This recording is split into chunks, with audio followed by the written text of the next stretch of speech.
ഈ ചൗചൗ കറി വയ്ക്കുമ്പോഴേ സത്യത്തിൽ നമ്മൾ പരിപ്പിട്ടൊക്കെ കറി വയ്ക്കുമ്പോൾ നല്ലതായിരിക്കും കേട്ടോ. പക്ഷെ തോരൻ ഞാൻ ഉണ്ടാക്കിയിട്ടില്ല. അപ്പോൾ ഇന്ന് ഞാൻ പരിപ്പ്, അതായത് കടലപ്പരിപ്പും ചൗചൗവും കൂടി ഒരു തോരൻ ഉണ്ടാക്കി നോക്കാൻ പോവാം. അപ്പോൾ ഇതിൽ ഉള്ളി ഒന്നും ചേർക്കണില്ല. ഞങ്ങളൊരു ട്രഡീഷണൽ ഒരു തോരനാണ്. അപ്പോൾ അത് നോക്കാം കേട്ടോ എങ്ങനെയാണെന്നുള്ളത്.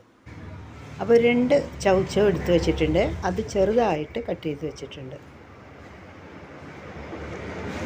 അപ്പോൾ വെളിച്ചെണ്ണയിൽ കടുക്, ഉഴുന്നുപരിപ്പ്, വറ്റൽമുളകൊക്കെ പൊട്ടിച്ചു. കറിവേപ്പില ചേർക്കാം. കറിവേപ്പില ചേർക്കുമ്പോൾ ഞാൻ കുറച്ച് നീങ്ങി നിൽക്കൂട്ടോ. കുറച്ച് കായം. പരിപ്പ് ഞാനിവിടെ വേവിച്ച് വെച്ചിട്ടുണ്ട് കേട്ടോ. നന്നായിട്ട് കുതിർത്തിയിട്ട് ഒരു 2 വിസിൽ കുക്കറിൽ വെച്ച് വേവിച്ചെടുത്തു കേട്ടോ. അപ്പോൾ അതും കൂടി ചേർക്കുകയാണ്. പുകയായിപ്പോയി സുഹൃത്തുക്കളെ. അത് ചെറുതാക്കാൻ മറന്നു. സിമ്മിലാക്കി വെക്കണമായിരുന്നു. പെട്ടെന്ന് അങ്ങ് അതെല്ലാം കൂടി ചേർത്തപ്പോൾ ഒരു പുക വന്നതാണ്. കുഴപ്പമില്ല, കരിഞ്ഞൊന്നുമില്ല. അപ്പോൾ ഇനി ഇതിലേക്ക് ചൗചൗ കട്ട് ചെയ്ത് വെച്ചേക്കണതും കൂടി ചേർക്കാൻ പോവുകയാണ്. വീഴണില്ലല്ലോ. വീഴുണ്ട്. മഞ്ഞൾപ്പൊടി, ആവശ്യത്തിന് ഉപ്പ്. ഇത് നന്നായിട്ട് മിക്സ് ചെയ്തിട്ട് അടച്ച് വെച്ച് വേവിക്കാം. അപ്പോൾ കടലപ്പരിപ്പ് വേവിച്ചപ്പോൾ കുറച്ച് വെള്ളം ഉണ്ടല്ലോ, ആ വെള്ളം ഞാൻ കളഞ്ഞില്ല. അപ്പോൾ ഇതെല്ലാം കൂടി ഒന്നും കൂടി ശരിക്കും വെന്ത് വരട്ടെ. അപ്പോൾ ഗ്യാസിൽ നിന്ന് മീഡിയം ഫ്ലെയിമിലാക്കി വെക്കണം കേട്ടോ. ഞാൻ ആദ്യം മറന്നുപോയി.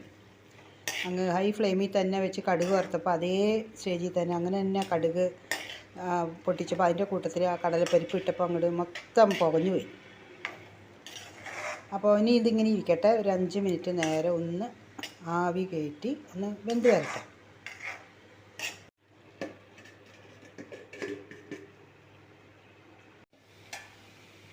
ഒരു 5-8 മിനിറ്റ് കഴിഞ്ഞു കേട്ടോ. നമുക്ക് നോക്കാം. വെള്ളം വറ്റിയിട്ടുണ്ട്.